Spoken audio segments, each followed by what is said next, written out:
Good morning, everyone, and thank you so much for taking the time to join us today. I'm Aviva Arendine, the director of the Hamilton Project at the Brookings Institution. The Hamilton Project is a nonpartisan organization that puts forward analysis and policy proposals to support broad-based economic growth.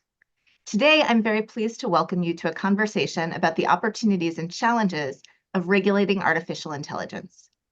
AI holds the potential to improve access to services, to increase efficiency, and to reduce bias, but it also raises new challenging questions about what constitutes equitable treatment or discrimination.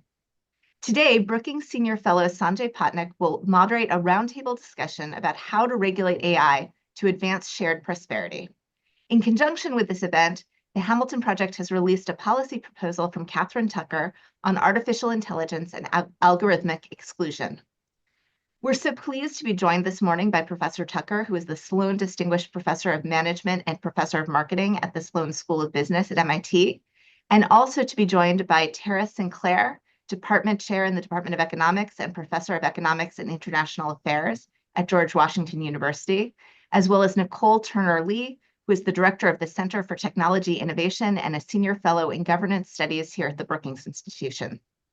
To ask questions of the panel, you can follow at Hamilton Proj and use the hashtag AI regulation, or you can send an email to us at info@hamiltonproject.org. Sanjay, I'll now turn the discussion over to you. Thank you so much, everyone. Welcome, everyone. It's a real pleasure to be here with such distinguished panelists.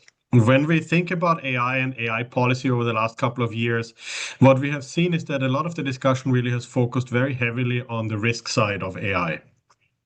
But when we look at the upside, the potential opportunities to lead to more prosperity for a broad swath of the population, the potential is actually really immense. But in order to fulfill this potential, we need to ensure that the benefits are distributed as widely as possible. And this includes making sure that AI won't introduce new or reinforce existing biases. And so when regulators and policymakers are now considering which regulations related to AI we should pursue, it is important to examine whether we need new regulations or whether laws and regulations for existing use cases have to be adapted or revised, whether we can actually already use some of the existing legal frameworks and we don't have to reinvent the wheel, or whether maybe some of the regulations we already have are sufficient. So today we have a really outstanding panel to explore some of these questions, and we will start off with Catherine, who will present some of her ideas from the policy proposal first. Over to you, Catherine.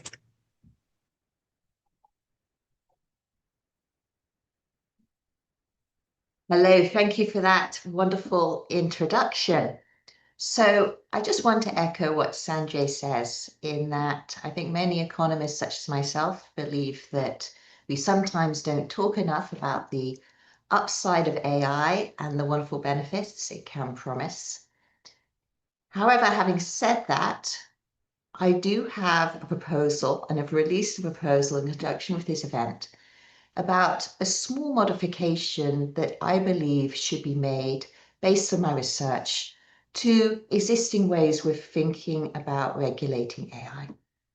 Now, the background to this proposal is that a lot of regulation around AI appropriately worries about what we call algorithmic bias or discrimination, or the idea that the outputs of AI may end up disadvantaging groups of people who are already experiencing disadvantage. And there's a wonderfully huge literature on this in computer science, and lots of people have worried about it appropriately in academia. Now, I have been worrying, though, about something a little bit different. And this just goes back to how AI actually works in the real world a lot of time. In that I think a lot of the models we have in academia of discrimination in AI is where we're worried that you have your machine learning algorithms and you're training them on data, and that data itself may contain bias or evidence of historic injustice. And as a result, the AI or machine learning algorithms learns that bias and propagates it. And as a result, there's been a lot of regulation saying, let's just look out for this.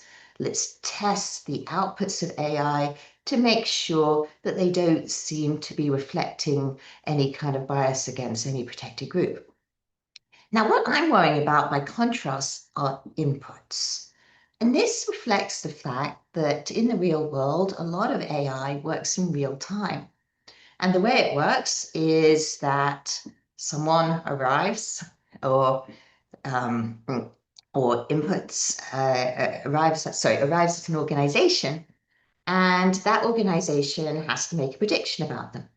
That prediction could be a prediction about whether or not they would be good at renting, whether or not they should receive credit, whether or not they're the kind of person you want to give a job to. We're talking about those kind of real-time predictions.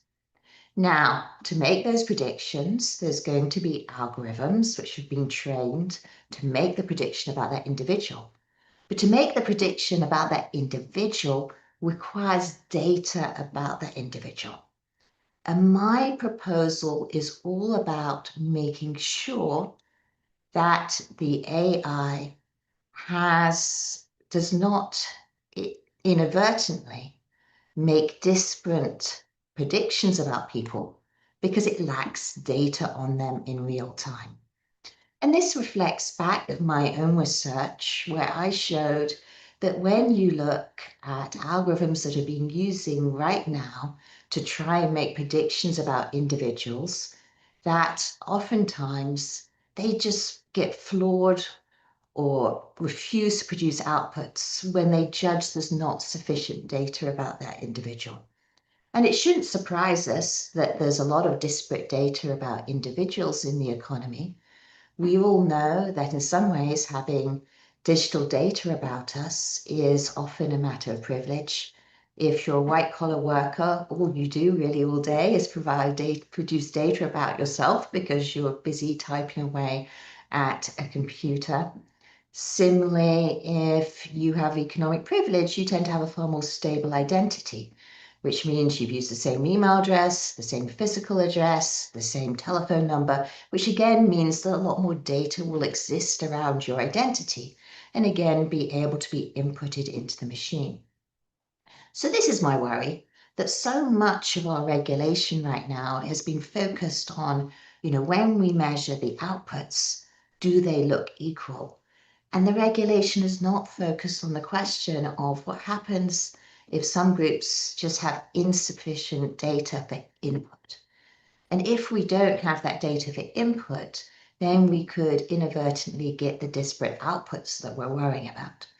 And so all I'm suggesting in regulation is, rather than making an assumption that somehow data will be equal for all individuals, we say that if we're going to do algorithmic auditing, that we do actually look at inputs and whether or not the data inputs for different groups of people are going to be equal, or at least equal enough in a way which will not cause any one group to be disadvantaged. And so that is my policy proposal. It, I think, is unusual for a Brookings policy proposal in that it's really very small. It's just tweaking the language and the way we do regulation to acknowledge that algorithms work in real time and they need data about individuals to fuel them, and that we also need to look at that if we're worrying about unequal algorithmic outputs. And so I believe it's a small modification, easy to do. It's just something that hasn't yet really, I think, reached the eyes and ears of policymakers, which is why I'm so happy that Brookings gave me a chance to share my research on this topic and transform it into a policy proposal. And with that, I should bring back Sanjay, who I think is now going to make this a far more interactive conversation. Great, thank you, Catherine. This is super interesting, and I want to start off with one question for you before I turn over to Tara. So I think that point that we started off with, and we talked about that oftentimes AI is really only being looked at through the risk lens. And I think you really emphasized that there is an opportunity here. So in your research, you highlight that AI can be a force for good if it is less biased than human judgment. So where do you see some of the greatest economic gains from expanding algorithmic decision-making to populations that are currently excluded? Well, for this, let me just give you an illustration of why economists are so enthusiastic. And this is going to come from my colleague Bo Cowgill at Columbia's research. So he was looking at AI decision-making in college admissions. And what he showed was that AI just did so much better in promoting equality than human recruiters. And why was that? Well, Interesting. it was because human recruiters just tend to look at your last undergraduate institution and use that as a proxy for whether or not you're a good candidate or not. By contrast, AI is far better at passing a far more information to make a prediction about people. In other words, I think it's very easy for us as humans to forget that we used a lot of potentially biased heuristics to make decisions, and that AI, when it makes these predictions, can just do a lot better. And so that is an example of one way that economists have been thinking about AI just bringing so much more good to the world, in that it can help in some ways debias our human world. And I think that's often missed in the conversation about AI, and discrimination. It's actually super interesting, and I haven't heard that angle on college admissions yet, which, as we know, has been one of the very subjective processes over the last couple of decades. This is very interesting. Let me turn over to you, Tara. So, when you look at it from an economist point of view, how transformative do you think AI is going to be for productivity, for growth? I mean, there has been so much written about it. We see every day the stock price going in stratospheric heights for a lot of the tech stocks. Are we talking about incremental efficiency gains, or could it be really a transformative technology like electricity or the internet that could drive a productivity boom? And how extensive do you think we can see something like this? Yeah, well, thanks so much, Sanjay, and thanks to Catherine for this really thought-provoking proposal. So zooming out just to think about where AI is in terms of affecting the economy, and focusing first on productivity and growth. I think a lot of this wide-ranging views depends on where you think we're going next. And so we've got people that are saying that we're pretty much at the current threshold of this technology and it's going to sit here for a while. And then others are really betting on artificial general intelligence, which is a whole nother level of potential productivity gains.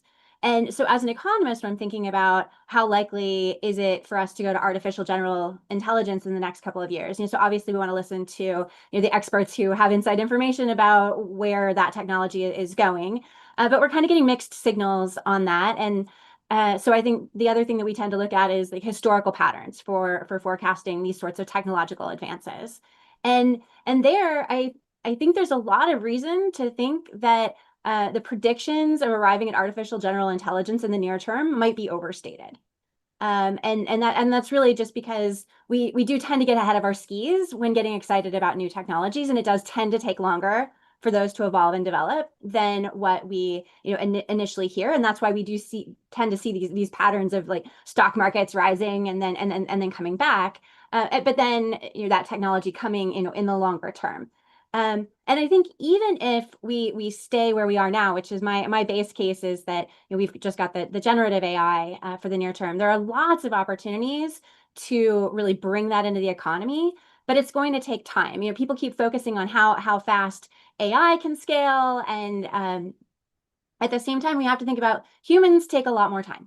And we're going to have to create new businesses, new firms in order to really adopt this technology. It's not just going to be brought into existing processes very easily.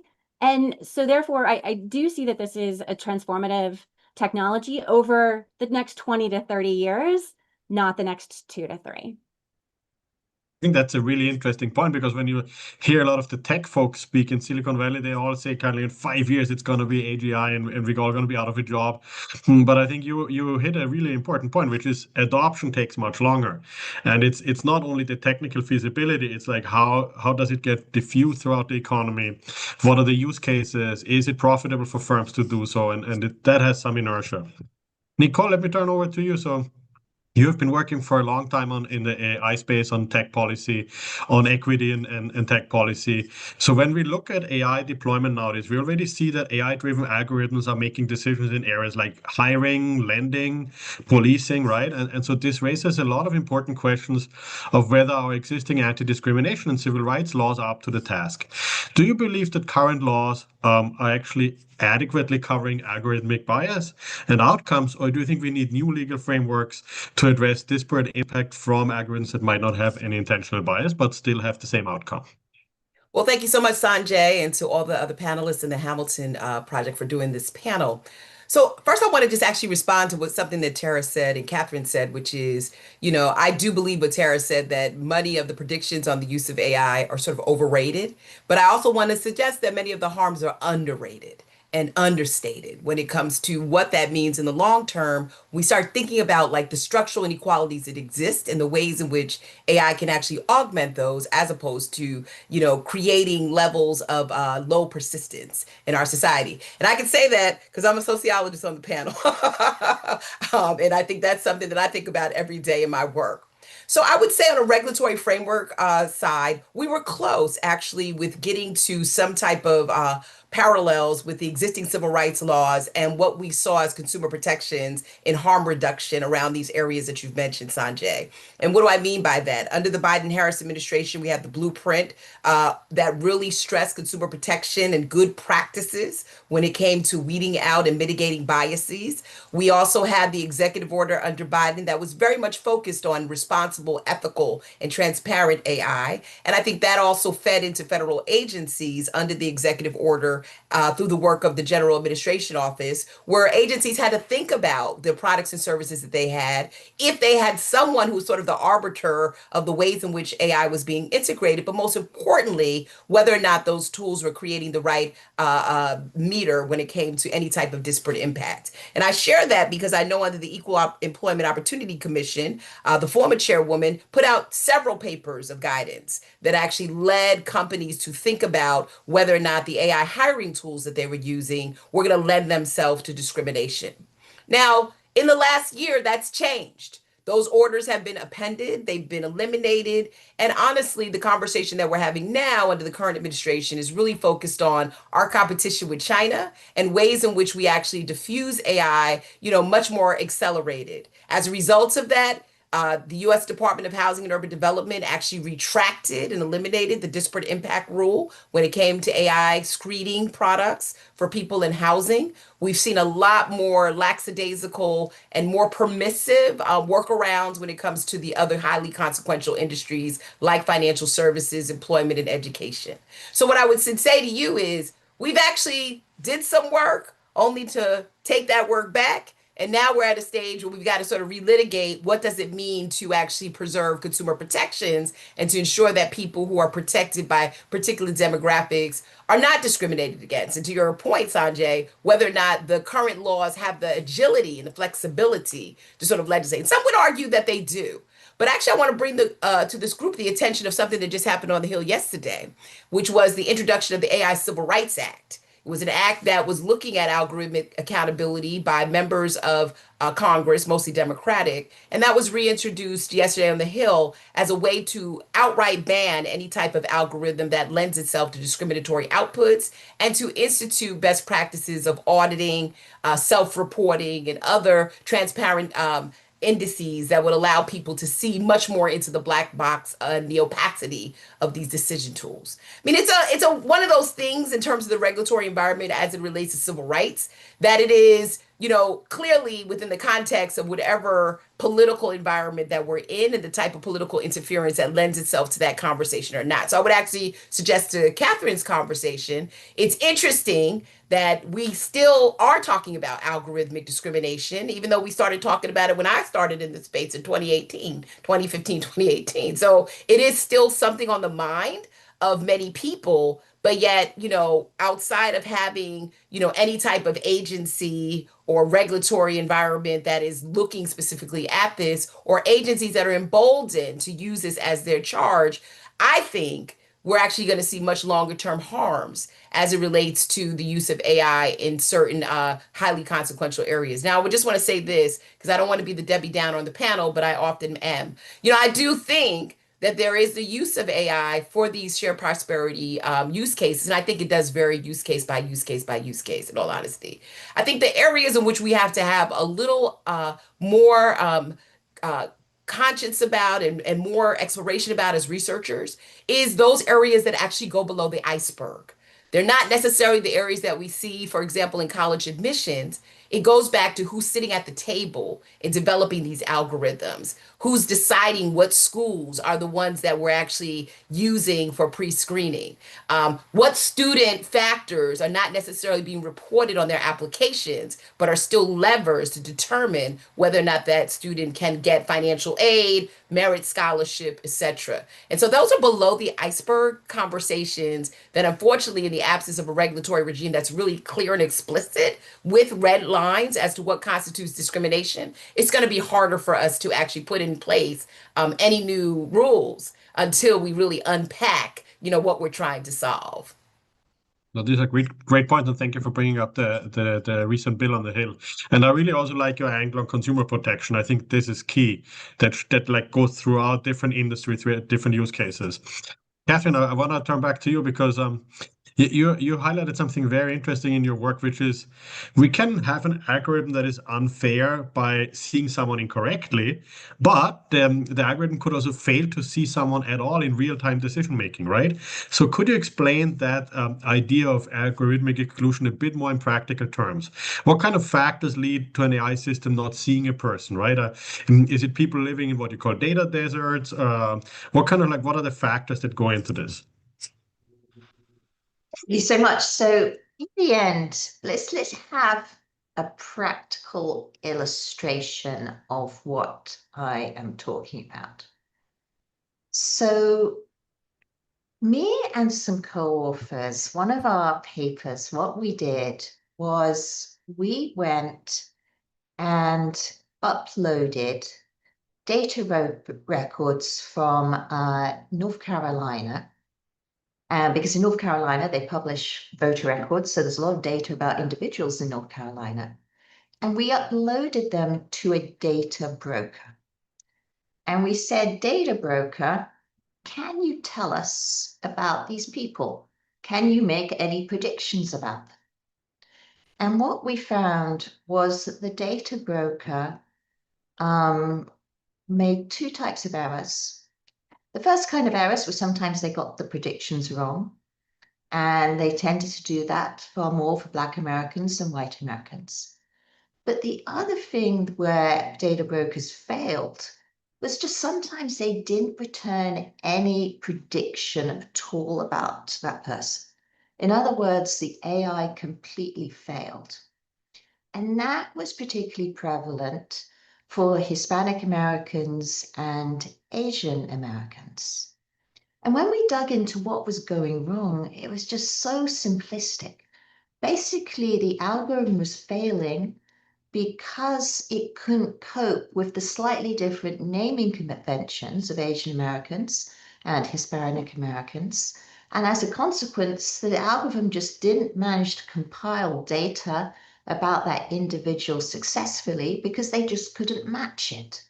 And as a result, those people were completely missing or not observed for anything that the AI or the data broker might be able to do. And that's exactly the kind of thing I worry about, that these simple data issues are often overlooked by computer scientists who are just so excited about the predictions. Whereas I think any social scientist knows that actually trying to get the data in the right way, ordered, sorted, matched, and all of these things is one of the most difficult tasks. And that's been absent from our conversation. That's what I've been trying to do in my Hamilton proposal. I think that's really, really interesting. And actually related to that, so as you showed that some individuals basically disappear from these algorithmic systems because they generate little real-time data, what policy mechanisms do you think could help that these real-time systems don't default to a no prediction state, right? Like basically just like leaving it blank, which would be like what we do in econometrics, right? If we don't have the data or we try to estimate it based on something else, because you argue that that no prediction itself is also a type of harm. Yes, so if it's the case, and the sort of thought experiment I have, right, is that imagine you're applying for an apartment and the potential landlord runs a verification check on you. And, this generally regulation thinks about two outcomes. The prediction's bad, the prediction's good, and they want to make sure that that prediction doesn't correspond with some kind of historical injustice or disadvantage experienced by any one group. And so regulation is focused on the good or bad prediction distribution. No regulation is focused on the question of what happens if there's no prediction. And I'm wanting to add the consequences of having a no prediction into regulation. Because if you imagine that landlord, let's put them, say, in the Boston area, come September, where every landlord has so many applicants for a place, they don't get a prediction about you. They're going to just move on to the next applicant. In the same way, there'll be a negative consequence from a negative prediction. And so I'm just trying to put it back into the way that this regulation is written, the idea that there can be a consequence if the prediction is absent, as well as just looking at the distribution of yeses and nos in terms of or positive or negative predictions. I think that's a really, really important point. Tara, I want to turn over to you about a topic that obviously has received a lot of attention, right? So you mentioned that AI could be quite transformative for productivity growth, and there has been some work out there, but there are also a lot of risks, especially to economic prosperity related to worker displacement, right? And I heard someone say, I think it was someone from the finance industry, he said that the only way that these valuations that we see of these tech companies make sense if there's going to be a huge replacement of workers with the AI systems and companies get kind of like the benefits from this. And so how do you think AI will impact the labor market in the long run? And will it end up creating more jobs than it eliminates? Is it augmenting or substituting? And I think there's a second element to this that we see in some of those countries, which adds an additional complication, is that a lot of developing and developed nations actually now are seeing a decline in fertility rates. So we have actually lower workers being generated, so to say. And at the same time, we have the AI kind of like potentially replacing more. So where do you see this going? Yeah, so again, there's been a lot of different estimates on this and a lot of doomsaying. But if we look at just the historical patterns, in general, technology has created more jobs than it destroyed in the long run.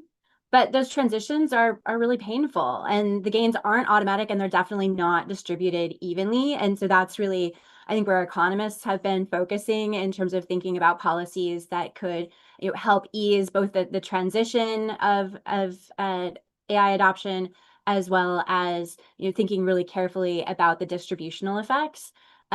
One thing that I think is really interesting, there's actually a new paper that just came out from the Iceberg project out of MIT, is that I think there's some good news about this technological advance as compared to previous automation in manufacturing, which is that these jobs are more geographically spread out, these exposed jobs, and that it is quite a different group that is being exposed to AI. It is more the cognitive white collar work, which is quite different than the typical group that has been hit by cyclical shock after cyclical shock and has been hit by some of these other structural changes in the recent past, if we think about routine manufacturing work, for example.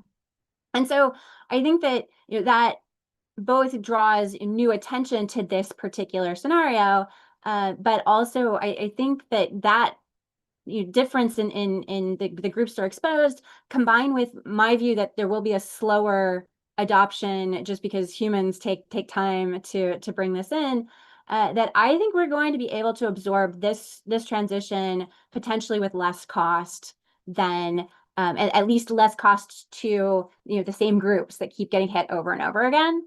And so I'm really hoping that this time is, economists always get nervous when we say this, but this time might be a little bit different on that front. And as you pointed out, if we think about what's been happening with our aging population, in the US, but also globally, this might be the perfect time to have some labor-saving technologies come into play, because we won't have that same pattern. So if we're even thinking about things like Social Security, where we've really been building our policies assuming the population is going to grow, maybe in this case the population doesn't need to grow, but our workforce will grow.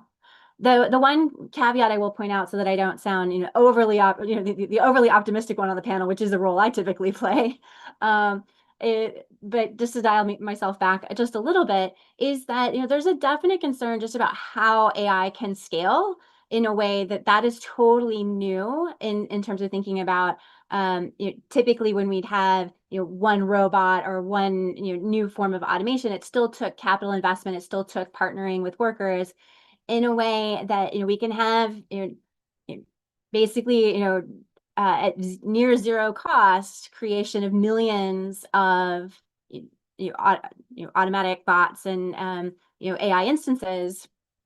That I think that's really the area that we should be focusing on as the area of concern. This is very interesting. And then in your view, what's kind of like the best way that we, from the policy perspective, that we can help people adapt and workers to that transition? I mean, there's a lot of stuff being written about upskilling and reskilling, but more recently there are also concerns about deskilling, where people lose skills because they just use AI systems, especially younger workers that maybe not even have gotten those skills. And a very good example is probably writing, right? Like, to be a very good writer takes a lot of effort and time. Now you just use ChatGPT, so you can actually lose that skill. So I'm curious, what can policy do to steer the adaptation in this period of upheaval that we will see? Yeah, well, I think that's something that particularly in the higher education space, I'm thinking about that every day, because I see the benefits of AI for the students that are using it effectively, but I also see huge detriment if they're using it in ways that circumvent their learning because they just have AI do it. And I think that it really comes down to us convincing particularly young people that the value of the education is actually developing the skills, not the signal. I think that's one of the key things that AI is really separating for education is we can no longer just get away with oh, well, getting a degree is correlated with having learned things. And a lot of people are just getting the signal, not actually getting the learnings. We're going to have to better separate that. And hopefully that in and of itself will be a pretty clear economic motivator for young people. But it also means that we need to be innovative in education to make sure that we are actually using these new technologies effectively. We cannot ostrich and put our heads in the sand and say oh, I'm just going to put on my syllabus that students shouldn't use AI and then it's on them, right? We need to create new assignments. I'm spending a lot more time with oral type examinations, and I think that really helps a lot on that front. And so I think this is putting a lot of onus on education, but I will note that I really think a lot of workforce training needs to come from employers who know what they need. And that's the other piece that I think is a challenge right now that we're still figuring out in this transition, because we know that employers want people that can do work at the 3 years of work experience level. And so they want to hire that group, but that entry level, that time when they need to invest a lot in training, they're oh, I can just use AI for that now. Well, then how are you going to get those people with 3 years of work experience?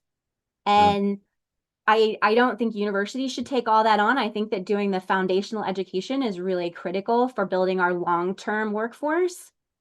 But we do need to get these young people into those first jobs. So we have to figure out a way for them to still create enough value for the company and make sense for them to hire those entry-level workers. And that's a real issue that we're wrestling with. And I don't have a clear policy proposal at this time on that. But maybe I can write a Brookings proposal when I figure that out.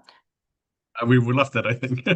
No, I think you hit on a very good point, and especially I love your point on faculty members not going back to oral examinations. I feel like it's just like going back to the very good old days, like where people used to do it 200 years ago.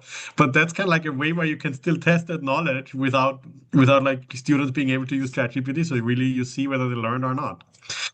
Nicole, I want to turn over to you. Anything that you want to add on the potential worker displacement before we go into the regulatory questions that I have for you? Oh no, you were reading my mind because I was gonna I chime in figured. before you answer your question anyway. Well, first and foremost, I do want to chime in on the worker thing, and I wanted to say something about the prediction area, if you don't mind, Sanjay. I do think you're Please. completely correct. I mean, part of what I've been working on is this idea that we really don't have good industrial policy around AI. We talk a lot about governance, but we're really not thinking about these outputs, both societally as well as economically, in terms of how is this framing the new ecosystem on occupational alignment? How does it look when it comes to the jobs? I think we've allowed 5 companies to sort of dictate industrial policy with very unclear and ambiguous answers of how that lends itself to accruing value. And in fact, is a plug. We're doing a panel on this at Brookings on Monday around, looking at internet policy and then sort of matching what came out of internet policy. So I love, Tara, the way you talked about it, because we had some quantifiable measurements of the disruption that internet policy actually gave us. And we knew that the internet, if given some deregulatory posture, was going to actually birth new industries. And I'm not clear right now that we have the same type of expectations and goals when it comes to artificial intelligence, because we have an absent structure where we're actually thinking about and calibrating the alignment of policy, the things that you're talking about in terms of workforce infrastructure, as well as some other innovative accrued benefits to society. That kind of brings me back to Catherine's point around we should have things with no predictions. And part of the reason why I want to push back on that respectively is that we have no choice but to have predictions, because AI is not a tool that's actually weighted on independent data. It's very much encased in historical traumatized data that has already defined housing discrimination and redlining, data that is already put out there, the educational surveillance of students based on their skin color. These are studies that date back to, the 60s and 50s that are very much embedded in AI systems today, because there's no, and I like your point, which is we need to go back and have a data conversation. Another part of my work at Brookings at the center, we have an AI equity lab, and one of the appendages that we've been working on is what does values-based data look like? And how do you actually measure values-based data in a way that it will not entirely erase any of the injustices or inequalities or differential treatment or disparate impact that has actually happened to people, but you're able to ask different questions to neutralize and better understand the framing for how that technology results in an output. So LaTanya Sweeney, for example, in her research at Harvard suggests that even when Black and Latino Americans try to apply for credit, it is the sounding of their name that still lends itself to rejection rates. We found even with the use of AI in housing appraisals, it was the use of your address that was still an indicator as to the neighborhood in which you lived. So it's really important for us to think about the way that we're looking at data quality and values-based data is that we're starting with the assumption that it's just not going to be right.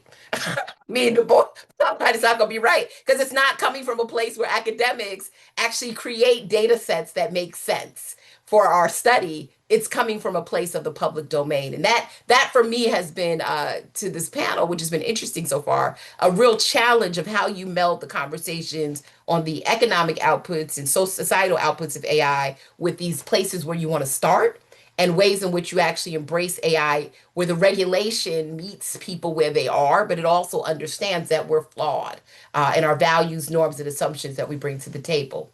So Sanjay, go ask your question unless somebody wants to respond to me. But that's how I think about these systems. I just needed to put that out there. So I love the fact that we're having this conversation because it keeps maturing in real time without us having the policy gap stops to sort of figure out how to do this in a way that makes sense for everybody. Catherine, you want to respond before I... Yes, so just because I think just to give basically to give a +1 to what Nicole has said, which is that, of course, we all know that data in America reflects horrible historic injustice. And I think we all know that. All I am doing with my proposal is saying that we've been so focused on positive and negative predictions. Right, We right. haven't thought about how that historic injustice can lead to missing predictions. And so it's just adding that sort of class of missingness to the conversation. And so it's Yeah. sort of a plus one to what you've said. And I love the passion. Yes.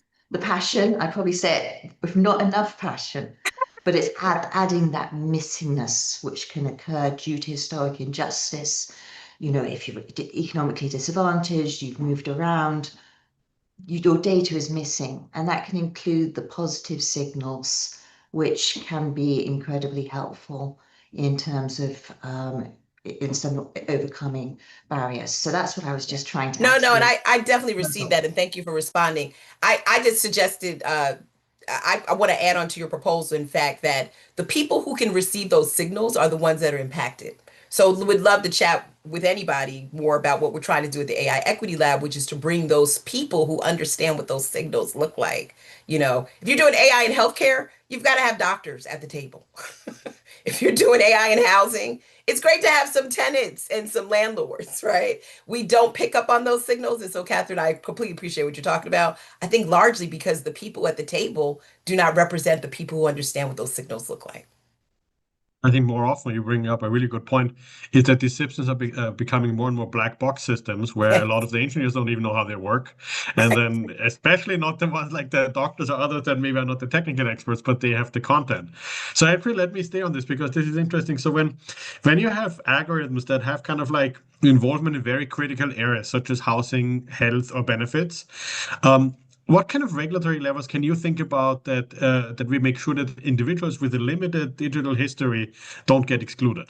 Because that Oh, is I love exactly a lot that. of underserved communities around the country.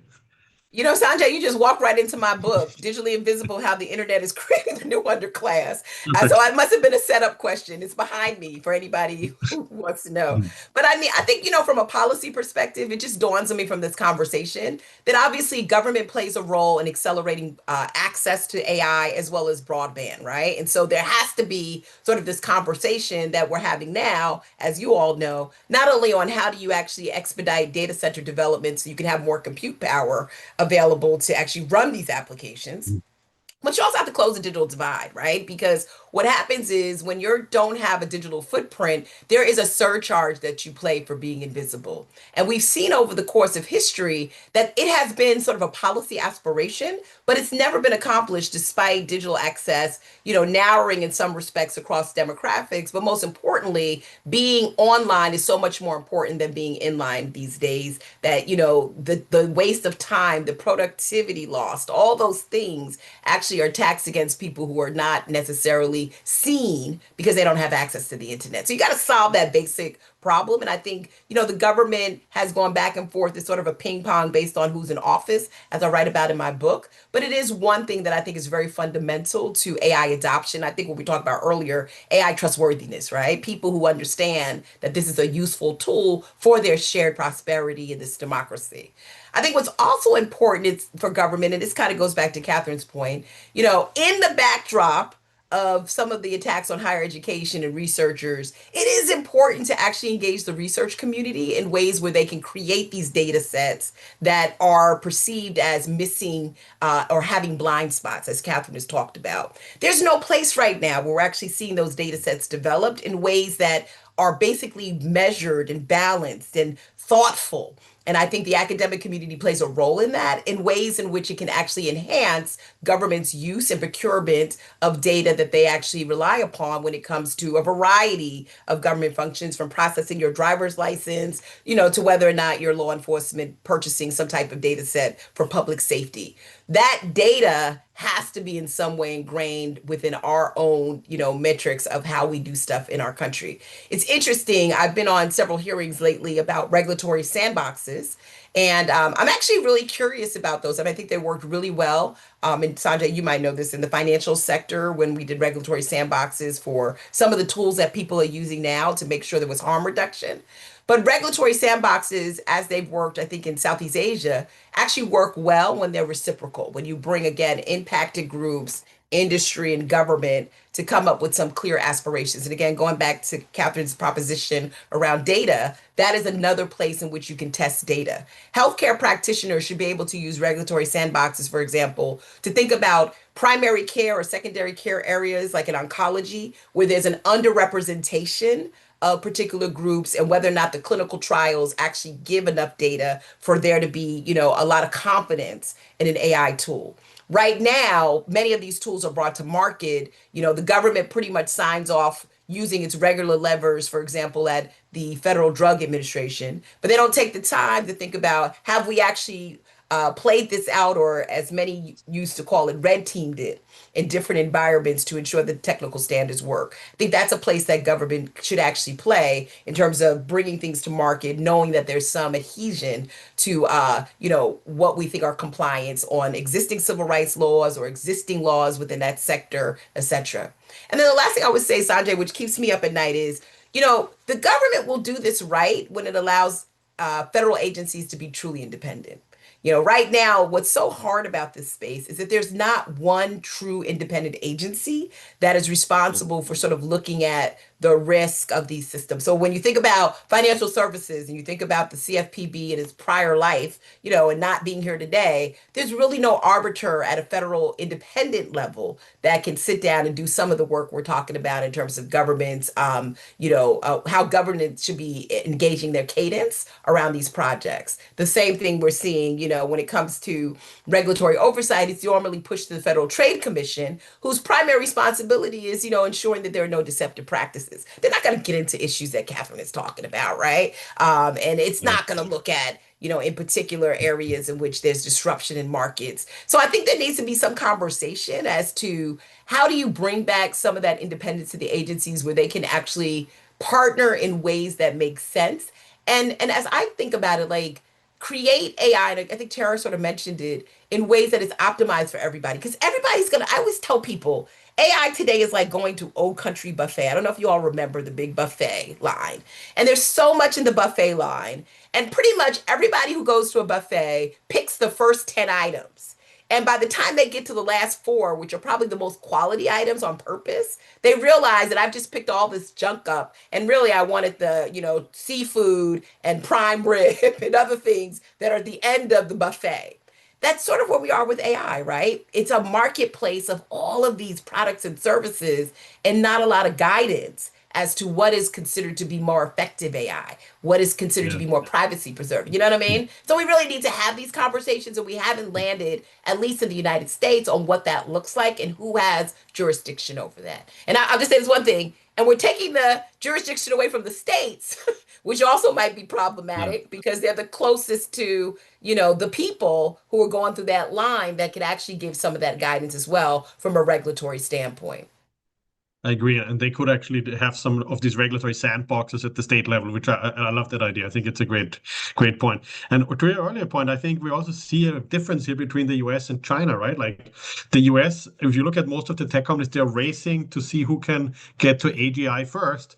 And the Chinese, they're developing very specific use cases, what can be deployed in different areas, in different industries that can be beneficial for people right now. And I think that's a very different approach, and we'll see where that lands us going forward. We have a couple of audience questions. So actually, maybe Nicol, you can answer that, and then we can open it up to the rest. Related to what you said about when agencies also start like using AI in their own sphere, right? How transparent should they be? How transparent can they be? If it is something like, I don't know, when something confidential is being reviewed at the regulatory level, which now has very strict regulations and laws.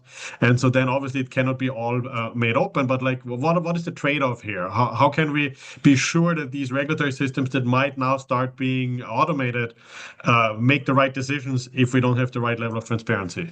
Oh, no, I completely agree. I mean, I think there's a couple of things happening, particularly in sectors. The sectors don't want to rewrite their laws, right? So no one wants to go back and rewrite HIPAA. Nobody wants to go back and rewrite the Fair Lending and Housing Act, right? But what's happening is because these technologies are so ubiquitous, many companies are sort of embedding it in their back office. So they're actually using generative AI off the shelf in some instances to help them with, reducing redundancy, or going back to some of the comments around worker efficiency. efficiency, but they're not telling customers, right? And what they basically don't understand is that this could come with some level of liability if there are no assurances or disclosures in place. So I think it's really important, especially as we go into agentic AI. People see agentic more as like a chat bot, like a hello, how can I help you? But it's basically collecting a lot of information from you. And most of the more effective tools are those that are personalized. And so I don't think we get a privacy signal. I love this use of the word signal that says, hey, you're about to give up a whole lot of your data by talking to this chatbot.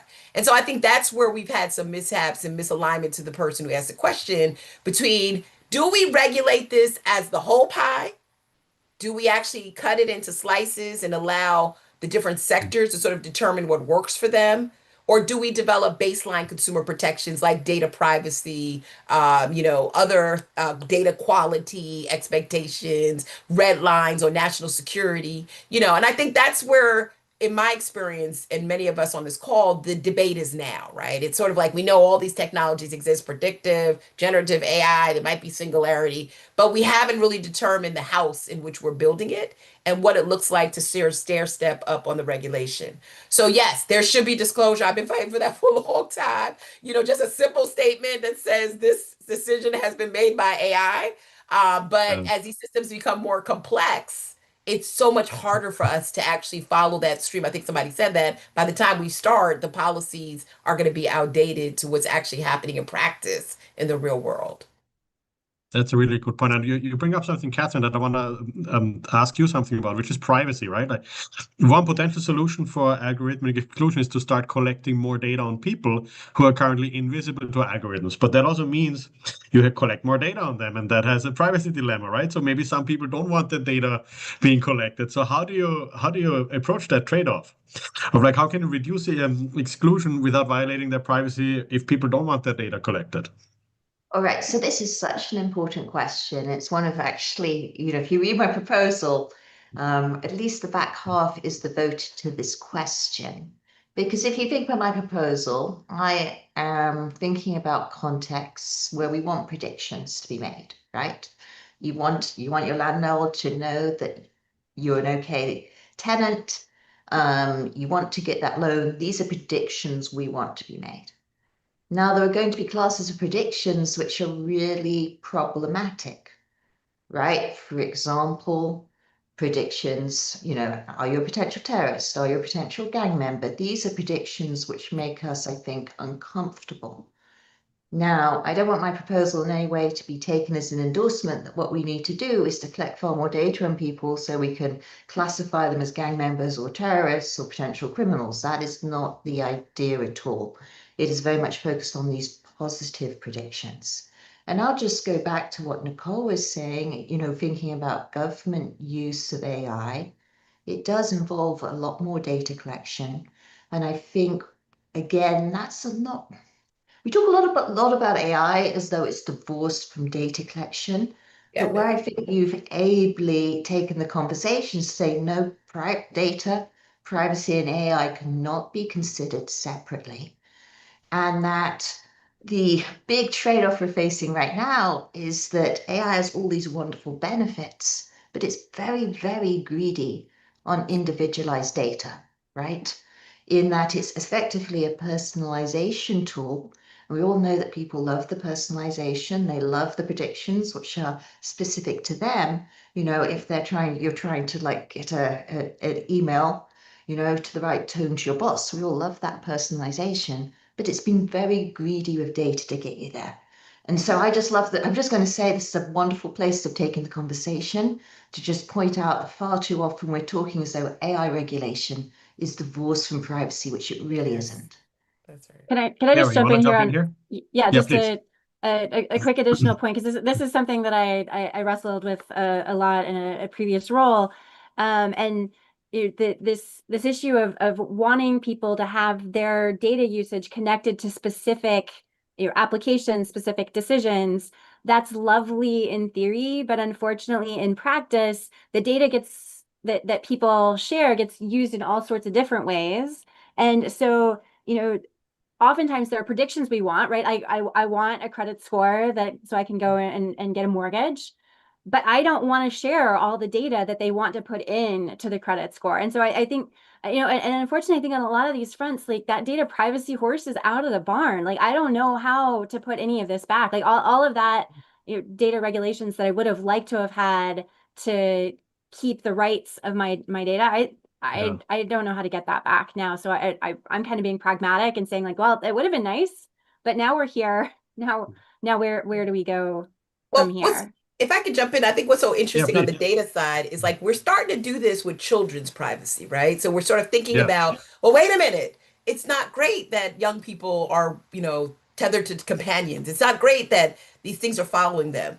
And it's so interesting. I think my mother used to tell me it's in the truth of the babies that adults should learn, right? That maybe there's actually this conversation of things that we don't want for our young people that we should also say that we don't want for adults. And the challenge has been, which I think is going to be more complicated, Sarah, is what we're seeing now with states' rights makes the data privacy conversation much more complicated because of the preemption conversation. For those of you, I know I'm talking tech policy stuff, but the fact that we're now in a state where we're saying that states shouldn't have the right to legislate or be too burdensome with AI regulation, it sort of suggests that we kind of want to come up with something that we think is nationally driven, but it's not there yet. And to your point, the barn keeps growing bigger and bigger and bigger, and the technology, to Catherine's point, becomes much more extractive.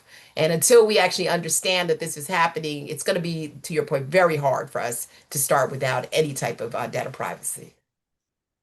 I think you raise a really good point, and I mean, we probably need to think much more long term, kind of like about like private property rights for your data, which like I know there's some work on this, and I think you also see a lot of differences across countries in how comfortable people are in giving their data away. I mean, Europe, they're much more conservative. If you look at Germany or other countries, they are much more strongly focused on privacy, and I think this will also play out in how these AI systems will be deployed over time. Tara, I want to finish with you because we're coming to the end, but with a question I think that a lot of people are thinking about, which is everyone expects AI to have a huge impact on productivity, but we don't see that really showing up in the data yet. And so when you kind of like look at it from a macroeconomic perspective, when do you think we might start seeing actually some of those productivity jumps? What signs should we look for? And what factors do you think contribute to the lag that we see? Right. Well, I think that combines right back into where I started us off, that I think people keep looking at the technology itself and not looking at human systems and structures and the way that we actually create new businesses and integrate technology, and that takes time. And so I think that's part of it. There are some studies that are now starting to see some productivity gains more than what we saw those first couple of years. But I think that expectation that we would see noticeable productivity gains right away, when a lot of people at first were sitting at their work desk making poems on ChatGPT and that sort of thing, and that's fun and that's cool and that helps people get to know the technology, but that's not going to show up in the productivity statistics for until it's actually really integrated in business processes. And really, I think the key place where we see this in past technological advances is when we see new businesses that start up that are really built from the ground up to use those new technologies, and then they become integrated into the economy. That's going to take time. Well, this is we're at the end of the panel, but this was really wonderful. Thank you so much to all our great experts on the panel. I really appreciate all your work, and it's so super interesting to read your work. So thank you.